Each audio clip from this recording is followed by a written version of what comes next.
Jo a vegades al llarg de la vida he tingut la sensació de notar com si dues estrelles se toquessin, no? I a vegades fins i tot tinc la sensació de sentir un clic, com si realment dues estrelles se toquessin. I no sé si sabeu què vull dir, és com quan hi ha com telepatia entre dues persones o quan hi ha moments màgics, no sé si m'acabo d'explicar. Però tot això ho dic perquè llegint el llibre de la Marta m'ha passat unes quantes vegades. I sobretot m'ha passat en un conte que es diu Dins les onades i que la Marta fa que la protagonista del conte, que es diu Júlia, fa que se submergeixi, que entri l'aigua i que s'amari tota d'aigua, no? I ho fan d'una manera que a mi moltes vegades he tingut les ganes de sentir-me d'aquesta manera, totalment compenetrada en l'aigua i totalment immersa d'aigua. Hi ha molts moments de comunió absoluta entre l'aigua i la Júlia. I ha sigut un moment com de llegir en les paraules d'una altra persona les mateixes sensacions que jo he tingut moltes vegades. I és un moment així com màgic.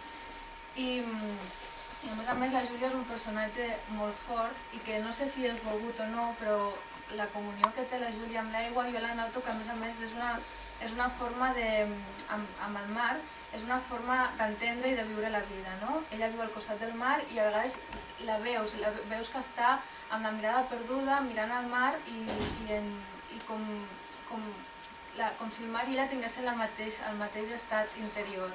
I a vegades també una força molt forta, no? I que el mar quan s'enfada és també la Júlia que té una força molt...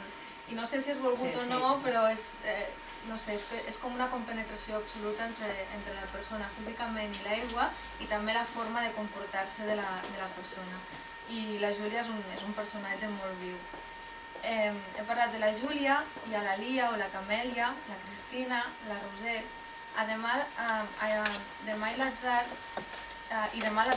trobareu homes, però ja en parlarem després. Però jo crec que les dones, no sé, tenen un paper fonamental. Són una mica com un fil conductor.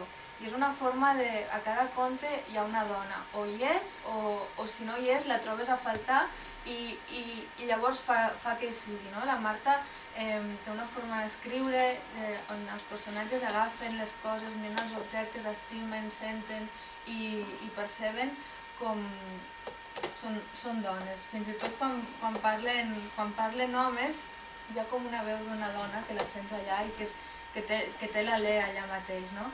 Jo fa uns anys un amic meu que és poeta, és eslovè, quan feia molt poc que el seu país havia nascut com a estat, va escriure un poema molt llarg i preciós sobre la història d'Eslovènia.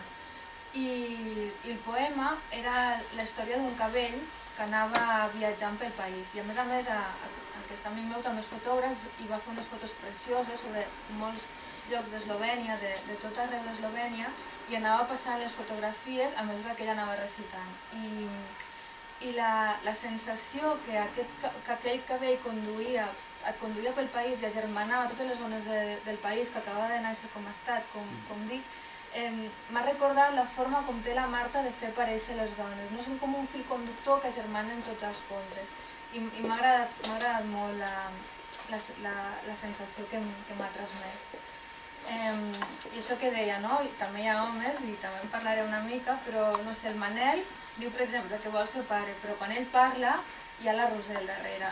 O hi ha un noi que està totalment enamorat de la Bet, la farmacèutica, i parla tant d'ella, arriba a una intimitat, a transmetre'ns tant la intimitat de la Bet que finalment sembla com si fos ella mateixa qui parlés.